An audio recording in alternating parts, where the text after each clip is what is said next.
and we have to really escalate the noise we make so that we'll be heard.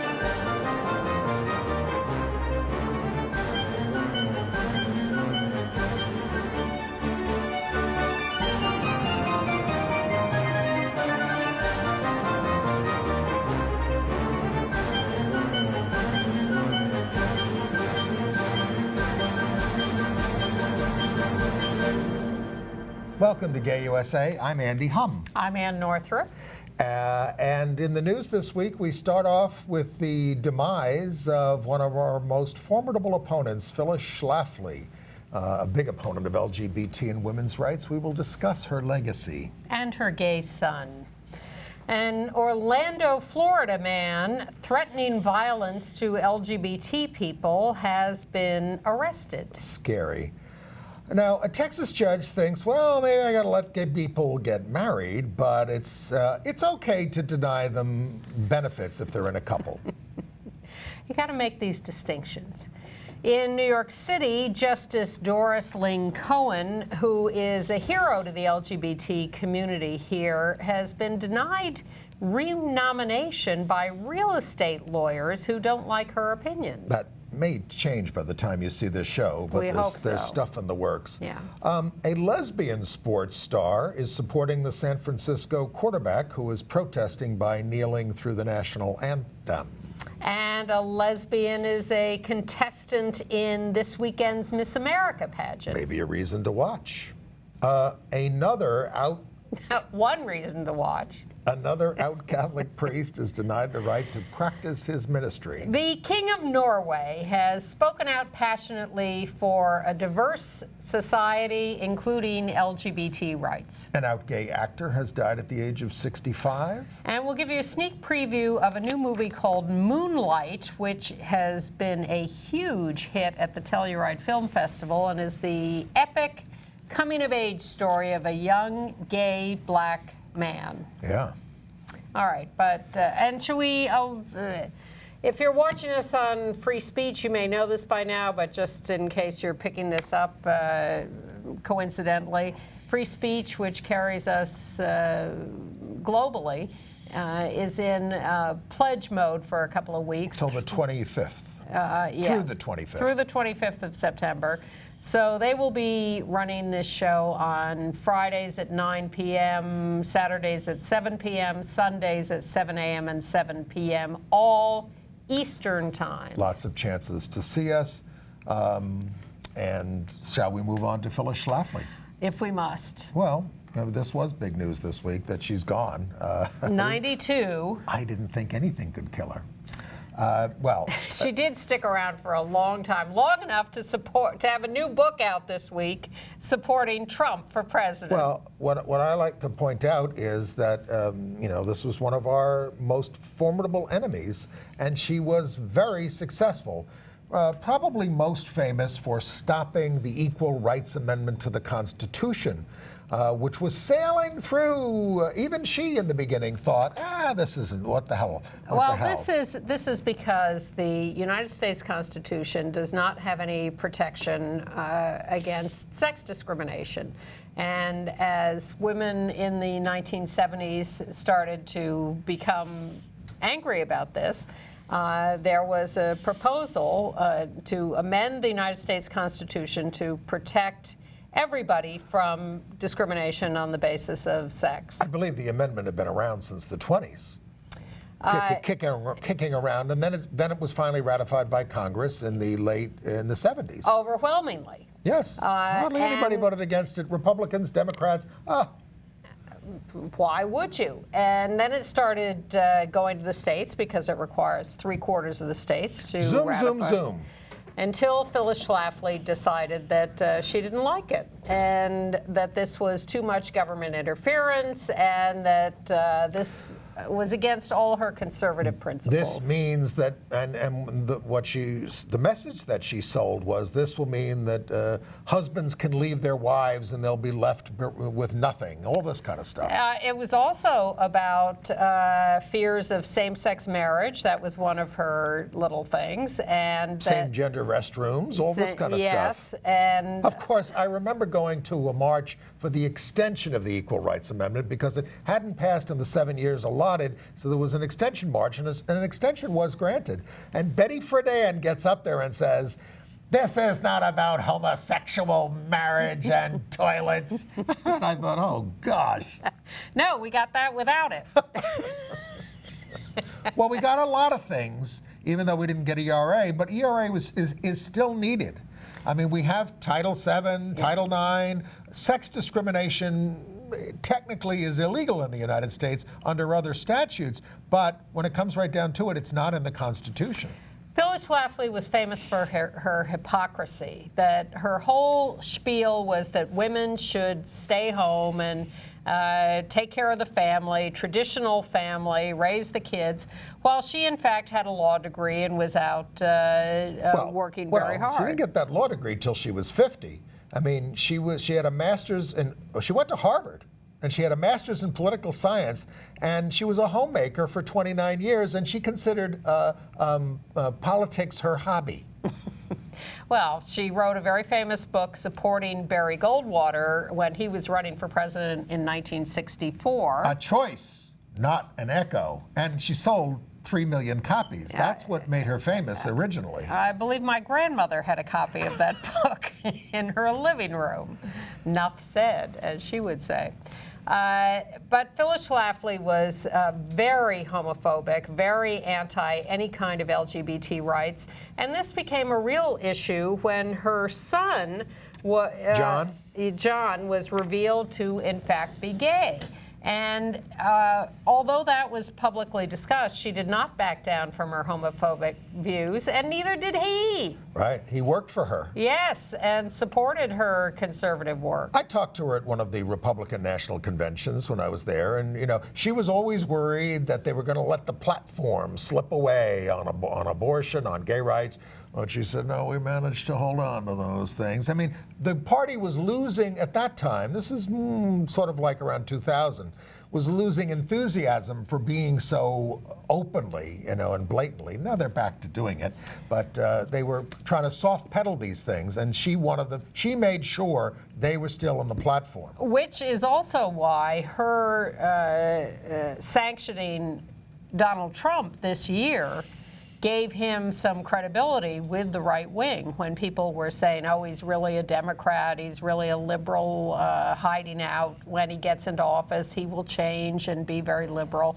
And she said, no, she supported him, and now she's written this book about him, and she gave him a lot of credibility. But you know, we have this whole roster of people like this who have been so firmly entrenched in their hateful bigotry, and I'm amazed that they go on and on and on, well, and that they have the power they do. You saw the picture of her. She looked kind of motherly and then grandmotherly, and I mean, even though she was hard as nails, so she had a certain kind of presentation. When they were fighting ERA, they would go into state legislatures and hand out freshly baked bread to everyone, not just the Republicans, the Democrats too, or whoever it was. So there were techniques that she adopted that were very effective that we ought to learn from in terms of how to get things done. Well, a lot of the techniques were scapegoating us, yes. Fear-mongering around us. How about some quotes? Please. Sexual harassment on the job is not a problem for virtuous women, and sex education classes are like in-home sales parties for abortions. She got her fight starting communism back in the 50s, and she called the atom bomb a marvelous gift that was given to our country by God. No wonder she likes Trump. In '62, she hosted a 15-minute radio show on national security called America, Wake Up! I mean, it sounds like a Saturday Night Live skit. Can we change the name of the show to America, Wake Up? It was actually a forerunner to the Gay USA show. What else did she do? Well, enough. Well, enough about her. She's gone. You know, I'm certainly not. I don't wish for anyone's death. I'm not unhappy to see her reign of terror end. I feel sad that it went on as long as it did. Well, she said that the purpose of same-sex marriage was to wipe out the Christian religion. And that seems to be working out. as well. Well, actually, there is a rise in atheism, and but Yeah, I don't think it's- we can claim credit for that. Can't claim credit for that. No. Anyway, go All right. on. All right. Can we go on to the monster in Orlando? Sure. All right. This is a man. Did we have a picture of him? I think we did. No. No, we don't have a picture of him.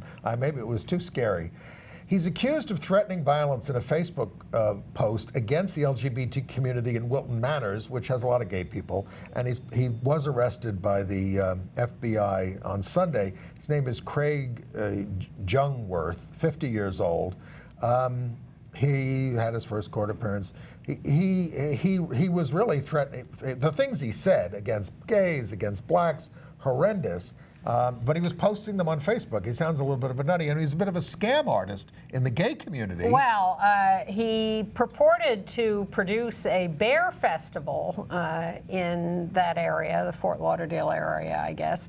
And people sent in money to sign up for this festival, and guess what? No festival. Right. And somehow he got away with it. Well, of course, we're talking about a guy from Orlando, and this is right after the horrible, massacre at the Pulse. So obviously they took this seriously, and he said he was going to exterminate a lot of gay people. Yes. And you won't be able to. He didn't call us gay people, and you won't be able to catch me. He said. Well, they did.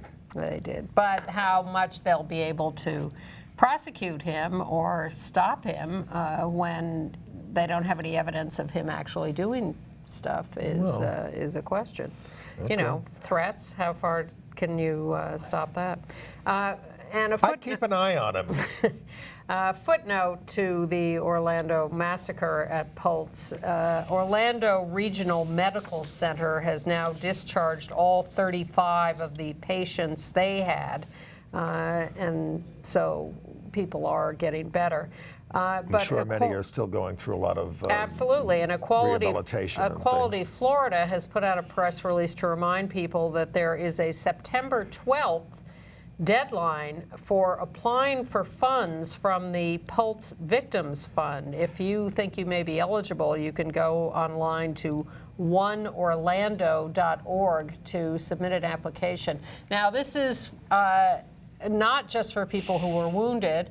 If you were affected by the massacre closely, you can apply for some directly in some funding. fashion. You Yes, don't have to have been there. family, friends. I don't know what the parameters are. Presumably Go to they're the website. at oneorlando.org, but it's not just people who were Well, wounded. I'm sure there are a lot of So check it out, but check it out quickly because September 12th is the deadline. I'm sure there are a lot of mental health issues as well. There's also a story of violence against LGBT people from Missouri. In Camdenton, Stephen Ray Ensley has been arrested.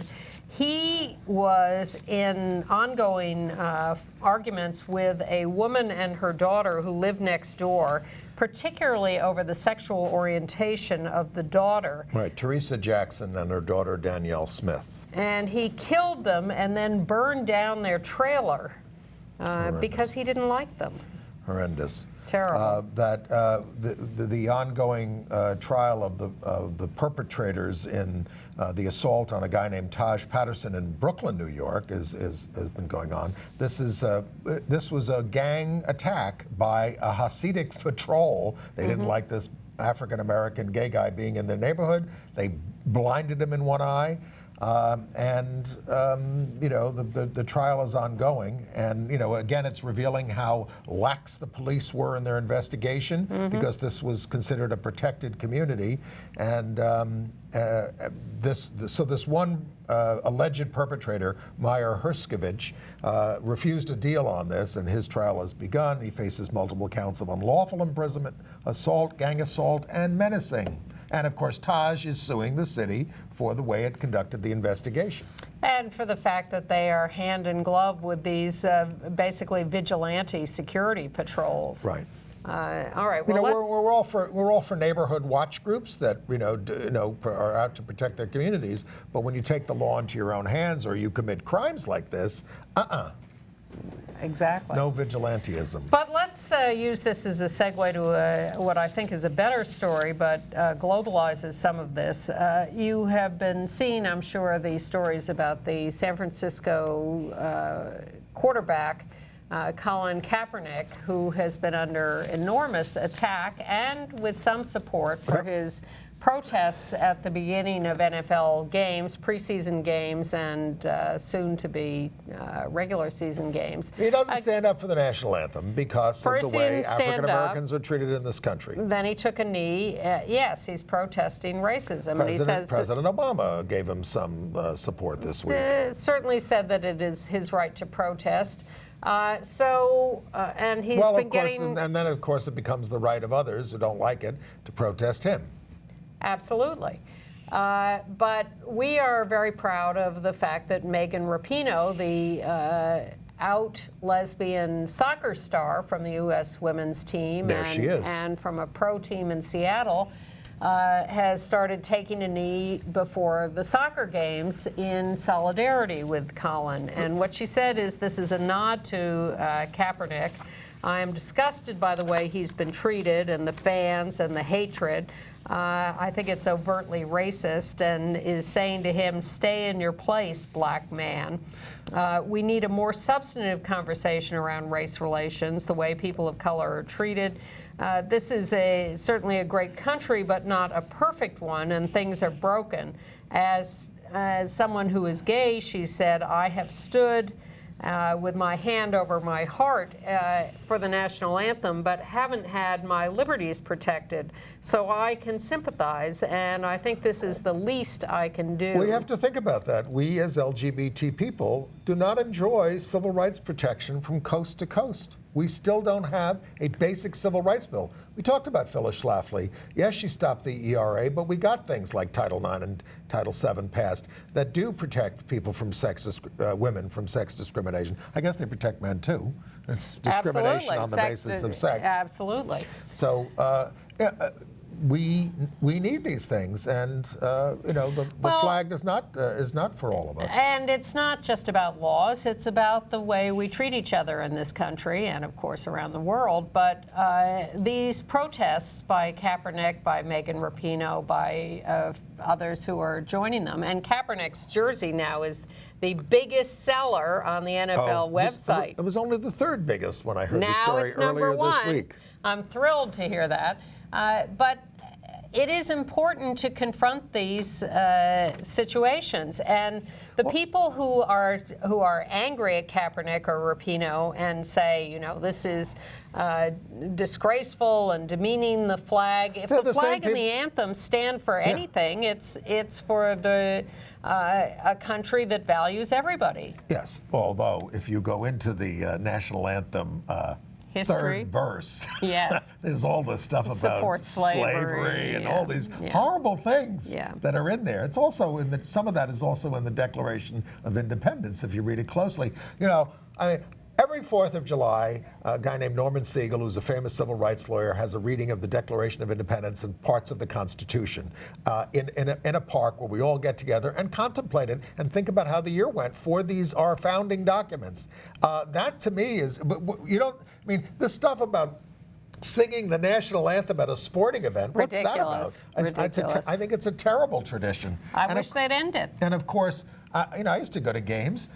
You'd get towards the end of the thing, and everybody starts whooping it up. They're not showing any respect for the damn thing. And we're talking about a contest that's basically gladiators on the field out there killing each other and causing concussions. I am all for honoring, again, some of the great things about this country and its founding documents, as mixed as they are, and again, growing out of a country that had slavery and everything. But these are the things that we should be contemplating, and we don't. And that's how you end up with somebody like Donald Trump, who runs around saying America's not great, right? He's going to make it great, and then he says it's not great. Well, I think he's full of a lot of empty promises that I wish someone would hold him accountable. Kaepernick, the San Francisco guy, by the way, if you go into his press conferences, he's anti-Trump. He's not very fond of Hillary either. Well, we have mixed emotions ourselves. We do, but we have to vote, we have to make a choice, and the choice seems obvious, but this is a nonpartisan show, so we're not going to tell you what to do. Trump, by the way, we're struck always by his litmus test for immigrants, including the idea that they must show respect for the LGBTQ community. That's why he's glad Phyllis Schlafly is gone, because she did not support that. You know, this is a man who wants to put more Scalias on the Supreme Court, who supports HB 2 in North Carolina, who wants to run these litmus tests in the first place. Has any journalist questioned him closely on this? Here's my favorite moment this week. I'm watching, as you know, my great shame, I watched The View. Yes. Because I must keep track of these women. Did you watch the 20th anniversary show? Yes. What a waste of time. Okay. So I'm watching The View this week, and they're discussing ad nauseum the campaign. And the question comes up, why these candidates are not questioned more closely by the press. And someone, I think it was Joy Behar, but it could have been any of them, said, well, we have an answer to that. Chuck Todd, the Meet the Press host and host of a show on MSNBC, was asked about this. Why don't you fact check? Because Chris Wallace of Fox has said when he hosts one of these debates, he's not going to fact check the the candidates. Journalists, what happened? You're not asking people questions about things they've just said? They only do that on the BBC. At any rate, so the question came up on The View: why are these hosts opposed to fact-checking, as they call it, otherwise known as confronting someone about their lies or asking someone to prove something they just said? Why aren't they doing that? And Chuck Todd's explanation, as quoted on The View, was, if we confront these people about what they say, they won't come back on our show. But that's true.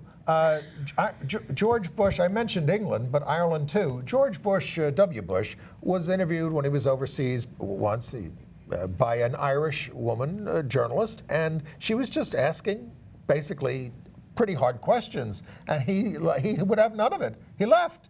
I mean, they don't want to be. They're used to it over there. Their politicians have to put up with it. People used to ask real questions in this country. Well, look at Charlie Rose. I mean, why does he get?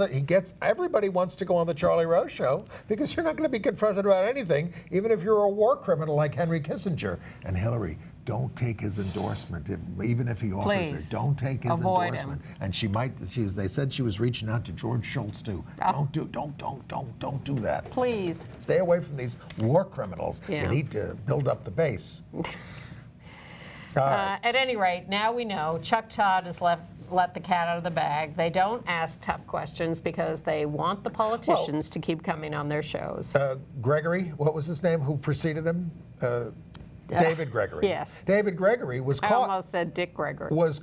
Dick Gregory was kind of cool. Yeah. But David Gregory was caught saying to some controversial politician, come on our show, we'll treat you nicely. Don't worry, we know how we are here. Yeah, we know how you are here. This is why we have an uninformed electorate.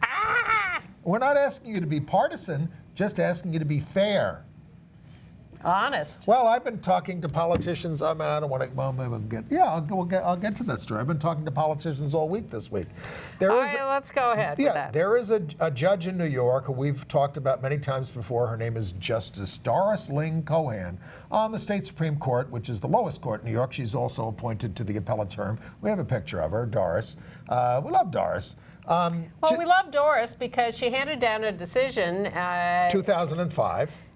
Legalizing same-sex marriage in New York. She ordered Mayor Bloomberg to start issuing licenses. If we had a Democratic mayor at the time, the mayor would have said, you are forcing me to give licenses to gay couples. We start today. Bloomberg, however... It was legal in several states at that point, No, it was legal only in Massachusetts. Well, Massachusetts. So anyway, this was an historic decision, and Bloomberg appealed it, and Attorney General Eliot Spitzer opposed it, and they successfully appealed and got it overturned at the Court of Appeals of the state of New York. And it took another 6 years for gay people to be able to marry in New York, even though they could always go off to Massachusetts, as many of our friends did, and come back and be recognized as married. It was a crazy situation. But she's been a judge for 20 years, and in Manhattan, when you want to be reappointed, you go through a panel, and it's supposed to be an independent panel that's supposed to look at your record and whether you conducted yourself fairly as a judge.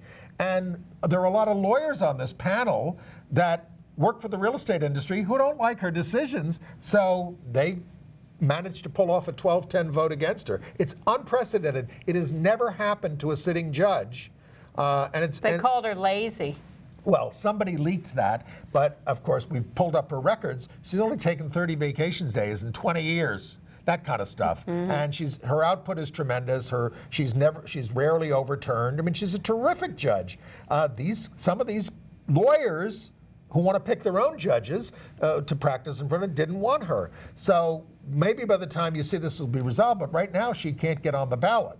There's a big effort to try to fix that. There was a huge press conference, outpouring of support from the community, council members, all the bar groups showed up. They love her. So this is bad. And we need an independent judiciary. You know, that's the thing, or we're never going to get anywhere. Yes. Look at how much in terms of rights that we've gained through the courts that we can't get through legislatures. Well, speaking of the courts, let's go to Texas. Justice John Devine, who says marriage is a fundamental right, but spousal benefits are not. And this was a minority decision there from the Texas Supreme Court. But his interpretation is, no, you can get married, but the state doesn't have to give you benefits, which is obviously his colleagues disagreed with, but that means he's there, and that outlook is there, and that could prevail in some sectors of this country. Well, they're just, Phyllis Schlafly may be gone, but the right wing is just relentless and shameless in its willingness to stop progress every single step of the way. Right. So Texas Attorney General Ken Paxton, one of our favorite anti-heroes at the moment, meaning, sorry, that was too nice to him, villains at the moment, and the 10 states he's got in his little stable have asked the federal judge in North Carolina to delay the United States Department of Justice suit against North Carolina on HB 2. And their rationale for this is that their little local Texas judge ruled that the Obama guidelines on how to treat transgender students does not have to apply in Texas, and made this global statement about how this applies nationally. A nationwide injunction against treating transgender people fairly. Nonsense. First of all, no one was putting these guidelines into effect or challenging anyone, so the whole case was ridiculous. And now the Texas Attorney General is trying to get this applied in the North Carolina case, which he has nothing to do with. So he is trying to extrapolate this Texas decision over there. He's also trying to interfere globally with the government's use of Title VII for non-discrimination on the basis of gender identity and expression. He is just relentlessly hammering at this. Now, he did show up at the household of the family with an 8-year-old trans son. How did that go? We don't know. No one hit each other. No one. There was no bloodshed.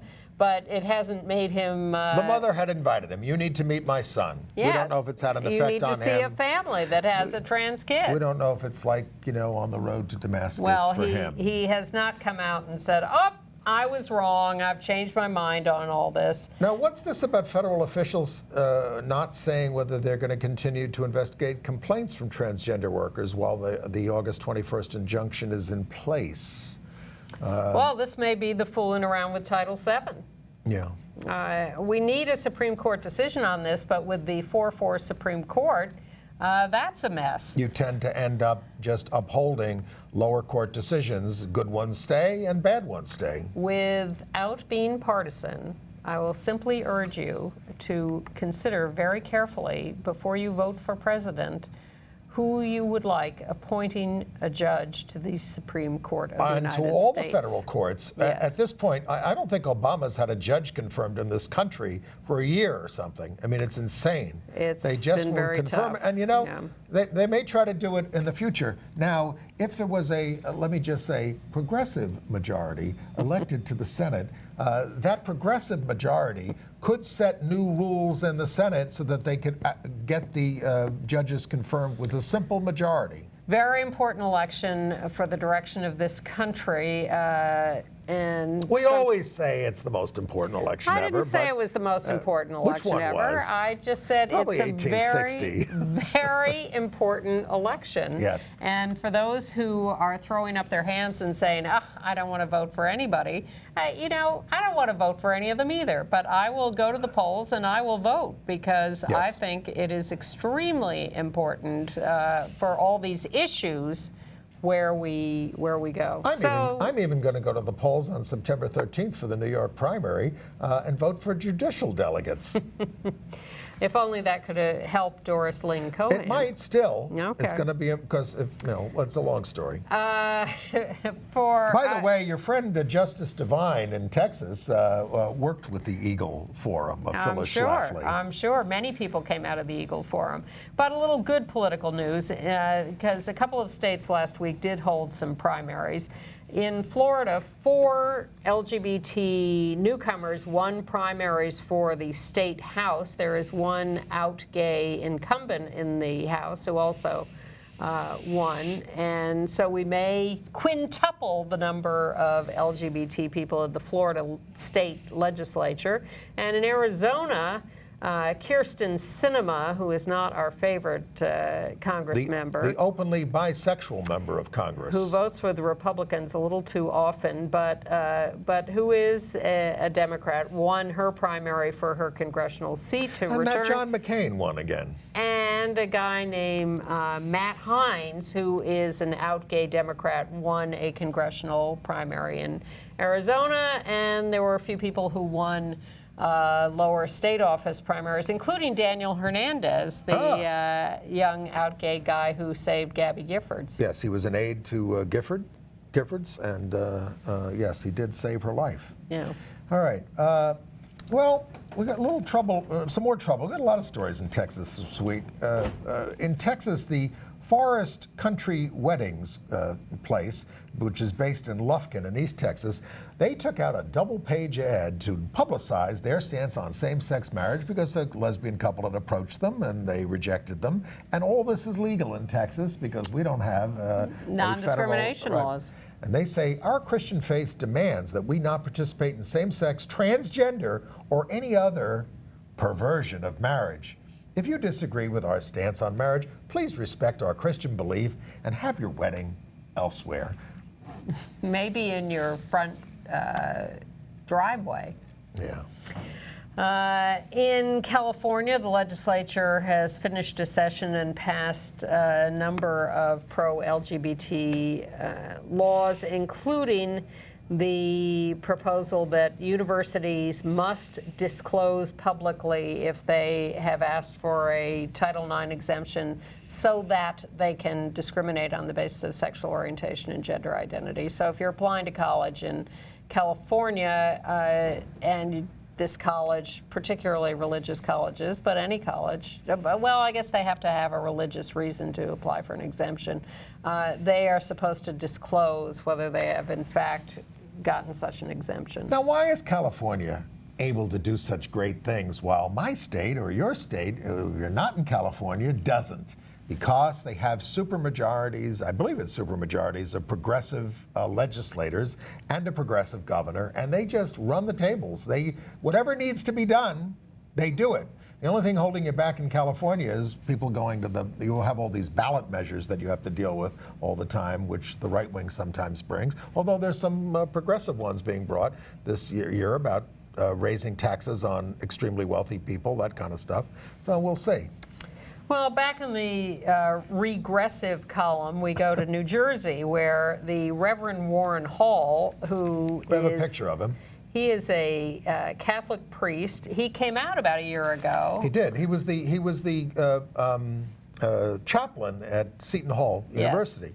Yes. Yes. And he, very progressive guy, and not just gay, but pro-gay, and affirming of gay rights. Yeah, supported the LGBT group, student group at Seton Hall, I think, and got reprimanded for that, and came out and announced he was following church rules by being celibate, but that he was a gay man. Yes. Now, it seems to me that even under Pope Benedict, it was okay to be gay. You just had to be. Well, technically to be, but if you affirmed yourself, if you affirmed your identity, this is what. All right. This is what Archbishop John Myers, who's a total right. Well, of course, they're all conservative. This guy's on the far right. He says that Archbishop of Newark. And he's leaving, but he has got to get rid of Warren Hall. And he says Hall's actions are confusing to the faithful.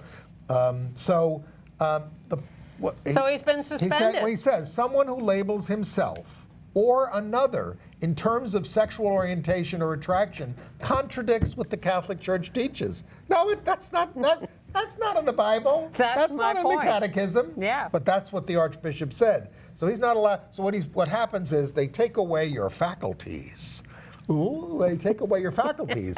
Well, I mean, what it means is you can't function as a priest in that diocese. Now, look, I have friends who are gay priests, and their friends still ask them to do weddings and funerals, and it's all valid. You're a priest forever until they defrock you, and they sometimes get around to that. But they've only suspended Warren Hall. Yes, they have. All right. Let's go back to education for a minute, because we've been talking a lot about these standards everywhere, and we came across a video that we think is interesting from the University of Iowa, which turns out to be one of the first to, we've heard about the letter at the University of Chicago that said we're not going to give trigger warnings or stop free speech on campus or not invite speakers who may upset people. And there's something to be said for that. Yes, but there's a whole other context for that. I understand.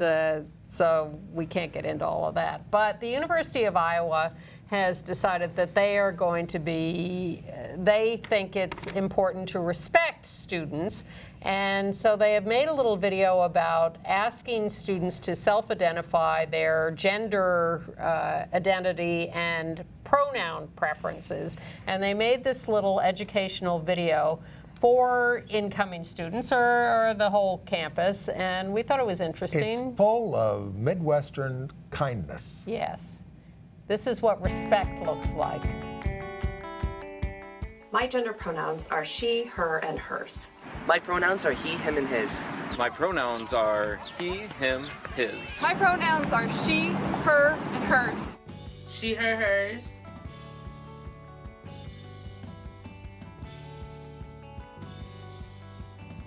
They, them, and theirs, please. My pronouns are he, him, and his.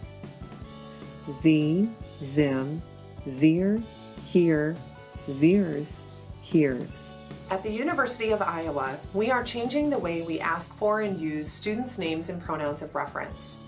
These changes give students the agency to tell us what name and pronouns to use in our communication and interaction with them.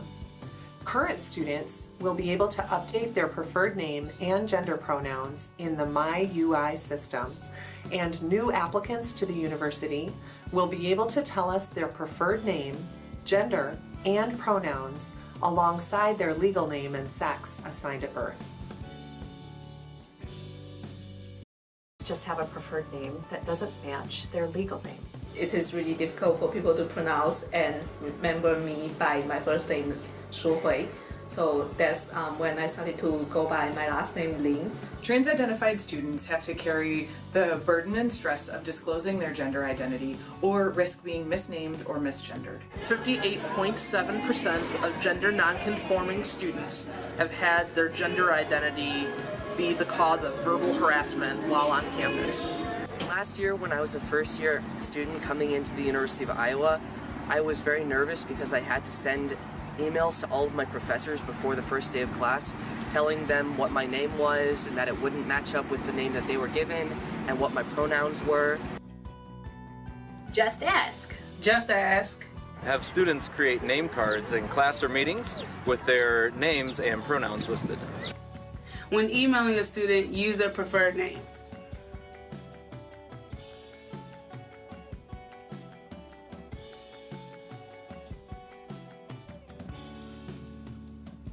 A few examples of places that students can use their preferred names are employee name tags, email signatures, and door decorations in the residence halls. The opportunities are endless. Don't try to figure out a way to not use pronouns. Once you know a student's pronouns, use them. If you make a mistake, own it and move past it. In 2013, the University of Iowa became the first public university in the U.S. to allow students to identify as transgender on their admission application. Now, in 2016, the University of Iowa will become one of the first universities in the nation to ask for students' gender pronouns. Please help us make the University of Iowa an inclusive and welcoming place for all of our students. Don't make assumptions. Help us make the University of Iowa as inclusive and affirming as possible. Thank you. Yes, don't make assumptions, because then you make an ass out of you and me, or assume. People have such knee-jerk reactions of anger at things like this, when in fact, if you take a breath and just realize that it's just respect and politeness to people. And I want to be polite to our friends at Indiana University, because I stumbled and called at the University of Indiana last week. I shouldn't do that, because one of my best friends goes there and has secured a pledge for me to go visit him there in Bloomington. And I heard from a viewer who, and it's one of the top 30 LGBT-friendly schools, heard from a viewer who joined the Bloomington Gay Alliance there, which met off campus in 1972. Well, since you've mentioned Indiana, there is a bad story from there. You know, we've talked about Indiana in the last year because Mike Pence passed the very broad Religious Freedom Restoration Act. Well, now a woman who is an immigrant from Burma, and I say that because she is claiming cultural reasons for doing this, says that she has a right under the Religious Freedom Act to beat her son and daughter with a wire coat hanger because the son was being mean to the daughter. The son's 7, the daughter's 3. He came up with 36 bruises from the wire coat hanger, and the mother is saying, is citing a biblical spare the rod defense. Thank you, Mike Pence, for the Religious Freedom Restoration Act. In Pennsylvania, in East Penn, Pennsylvania, a 9th grade girl got up at a school board hearing and said that she did not want trans students to be allowed into her locker room. Not that she knows of any trans students in the school, but she just would feel uncomfortable, and so she was opposed to them following the Obama guidelines. The school board said to her, well, you know, if you're going to oppose this, then you're not allowed to go to gym class, but you could make it up at summer school. Well, Fox News is trying to make it up. They had to lay out $20 million for Roger Ailes' sexual harassment, but against Gretchen Carlson and some others. But don't worry, he's now an advisor to Donald Trump, especially in the debate preparation on how to handle a woman. And we would like to congratulate our friend Melissa Sklarz, who's been a leader in the transgender community for many years and has just been given a new job as development director for the Transgender Legal Defense and Education Fund. You've seen Melissa on this show several times. And she joins Jillian Weiss, the new executive director there, as a new team. And they should do great. And a warning to those of you who use Manhunt on manhunt.net in Texas or some other states. If you impersonate someone else online, it can be considered a crime. And some people do that. So don't do that. Meaning just don't use a phony name? Yeah, well, no, impersonating someone else online and pretending you're someone else. Okay. This is it's a law called online impersonation under the Texas Penal Code. All right, international news. Okay, Mexico. Mexico is a hotbed. Mexico, thousands of people showed up to march against marriage. In many cities. And they have given the Congress of Mexico an anti-marriage citizens initiative petition with 300,000 signatures to try to amend the Constitution to stop same-sex marriage. That doesn't mean that the legislature has to do it. Absolutely not. Right. The president of Mexico has also proposed, on the opposite wing, a proposal to legalize same-sex marriage, but... So they kind of think neither thing is going to happen and that the court system is going to keep working this through gradually. It's not like in the United States where they made one decision and everybody had to do it. Well, but in the United States, it started with same-sex marriage being legalized state by state. The same thing is happening in Mexico. Individual states are legalizing same-sex marriage, and so that may eventually end up in... But some of these have already been Supreme Court decisions in these cases. Yes, but they're still state by state. All right. They're not about a national decision. And Marriage Equality Mexico has filed a formal complaint against the Catholic Archdiocese for violating federal non-discrimination laws. I mean, I get nervous about these kinds of, encroaching on speech things. They're entitled to have their position on it. Well, Mexico has its own laws that restrict some of that. We should respect those. You believe in non-discrimination laws. They're charging that they're violating non-discrimination laws. The State Department's trying to change things globally through the State Department, through their global AIDS coordinator. They've created a $100 million fund to reduce stigma and violence against LGBTQ people around the globe. And people can actually apply for funding through October 21st for that. Ferment in England. First of all, the Bishop of Grantham. Is that any relation to the Earl of Grantham? Maybe. I didn't know if Grantham was fictitious or not in Downton Abbey. Evidently there's a Bishop of Grantham, and Nicholas Chamberlain, his name is. He has come out. I'm gay. I'm in a celibate long-term partnership. An unnamed Sunday newspaper had threatened to publish a story revealing this, so he owned up to it. And the Archbishop of Canterbury said, well, we know about him. He's a celibate. Well, of course, he lives with a guy, and he says he's celibate. Well, celibacy is technically living in the married state. And I mean, they don't let Anglican priests get legally married. Right. So. Do they let them have civil partnerships? I think they do. Yeah. Yes, but not marriages. Marriage.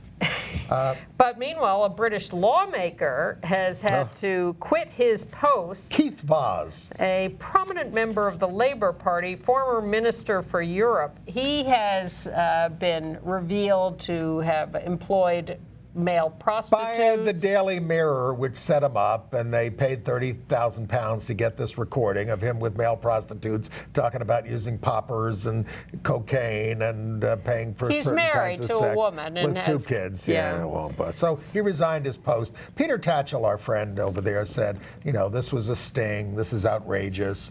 Why are you doing this to people? I agree. Sure. Good news from Britain. Lee Pearson, a multi-gold medal award-winning equestrian, was chosen by the British team at the Paralympics to carry the British flag in the opening ceremonies, which were this week. An out gay man elected by his teammates to that position. And good news from Norway, where King Harald V delivered an emotionally charged speech in favor of LGBT rights, refugees, and tolerance. He said Norwegians are girls who love girls, boys who love boys, and boys and girls who love each other. Norwegians believe in God, Allah, everything and nothing. Well, this is in the midst of this whole refugee crisis throughout Europe and Scandinavia and everywhere. And they've moved to the right there governmentally, I think. Yeah, so he was standing up for a diverse population and the need to welcome everybody. Yeah. So that was nice. And the European Commission has approved Truvada as pre-exposure prophylaxis for all 28 European states. This, I was surprised to hear they had to do that, but evidently that will... Because they have a big say over pharmaceuticals and regulation of it. And reimbursement and things like that. Horrible news from Uganda, where an 8-year-old girl was arrested for committing lesbianism. A neighbor saw her, you know, playing doctor with another girl and reported them, and they arrested her. Terrible. You have other international news? Turkey, after all the multiple attacks, 57 members of Congress sent a letter to the government saying, cut the crap. That's good. In Sri Lanka, there's a push to decriminalize. That was the members, 57 members of the U.S. Congress objecting to violence against LGBT people in Turkey. Yes, I'm sorry Just if I trying didn't to fill make in the that details. Clear. In Sri Lanka, there's a push to decriminalize homosexuality and secure LGBT rights. And that's it for international news. On to AIDS news, which you've already started off with the European Commission. I got a note from a transsexual viewer of Gay USA who fills us in frequently on news in her community, and she was upset because she had been denied coverage by Blue Cross Blue Shield for prescriptions for depo estradiol, which is an estrogen, a hormone that she needs and that trans women take regularly, and take in particular formulations that are more effective, and she was denied coverage for this. She filed a complaint with the Civil Rights Division of Health and Human Services, and she won. And now she is covered for that. But I then checked with my doctor expert on trans issues, who happens to be my next door neighbor, and she said, yes, we often have issues with coverage, and it's great that she won this case with HHS and is getting covered, but it doesn't mean that this is that people are going to still have problems getting coverage, and they should file these complaints, and they should fight the lack of reimbursement for these drugs. It is an ongoing issue. It doesn't matter, because we're all going to die of Zika, because the Congress $1.1 billion is still being held up because the Republicans want to ban any of the funding going to Planned Parenthood, and the Democrats don't want to set that precedent. And Planned Parenthood is a fabulous network for reaching women who might be affected by Zika. So outrageous. All right, let's move on to entertainment news, because now we're running out of time. We have a reason to watch the Miss America pageant on Sunday. What'd you say? It's on ABC? I say I have 51 reasons to watch the Miss America pageant. Well, there's Erin O'Flaherty, Miss Missouri, the first out lesbian contestant. So watch her. Yes, Miss Missouri.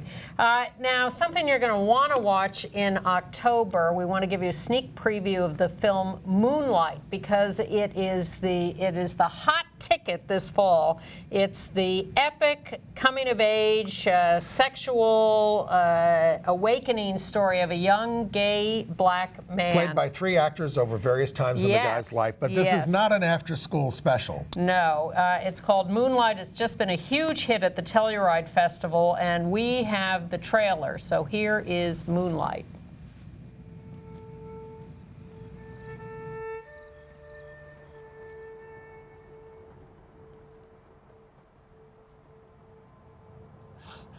What you looking at me like that for? What, man? Come on, you just drove down here? Yeah.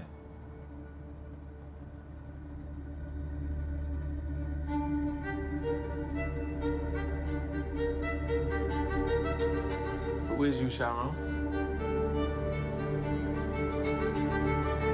For a long time, try not to remember.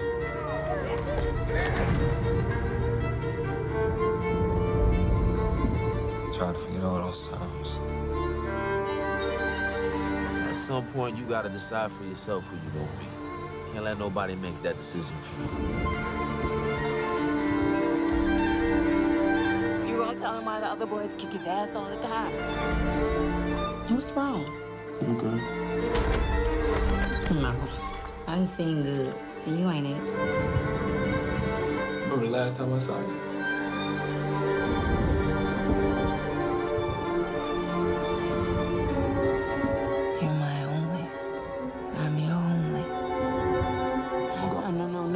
don't listen. To who, Ma? Huh? To you? Who is you, man? I ain't seen you in like a decade. It's not what I expected. What did you expect?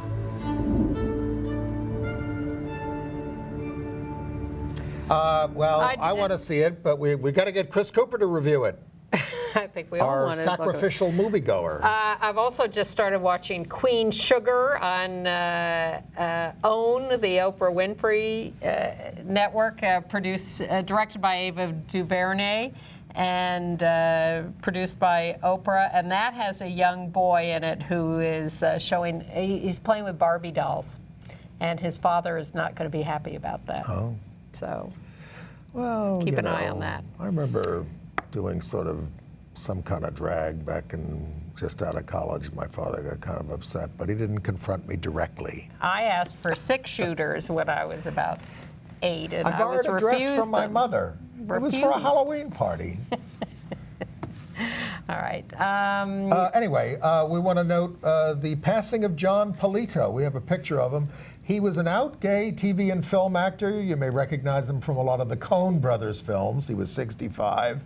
He was in The Big Lebowski, Barton Fink, The Man Who Miller's Crossing. All those things. And he was a winner of the Obie Award in 1980. He appeared alongside Dustin Hoffman and John Malkovich in the 1984 revival of Death of a Salesman. He also he played gangsters on TV. He also did sitcoms, including Seinfeld and Modern Family. And he's survived by Daryl Armbruster, his longtime companion and husband by the time he died. I will be, remind you again, mark your calendars, Saturday, September 17th, the first gay contingent in the LGBT contingent in the Steubenday Parade, I guess is the way to say it. It's the German-American parade in New York. We're going to meet at noon on the Saturday, September 17th at 70th Street and Madison. With the name of the group we're marching with is called Pulse. It has nothing to do with the Orlando thing. Okay. In California, Petaluma, California's Mystic Theater has canceled a performance by the old murder music Jamaican singer Sizzla because of protests. And his PR manager says he's been misinterpreted. Don't take what he says at face value. These kill the gays lyrics are just expressions of cultural norms in Jamaica. Well, we went through this with Eminem, didn't we?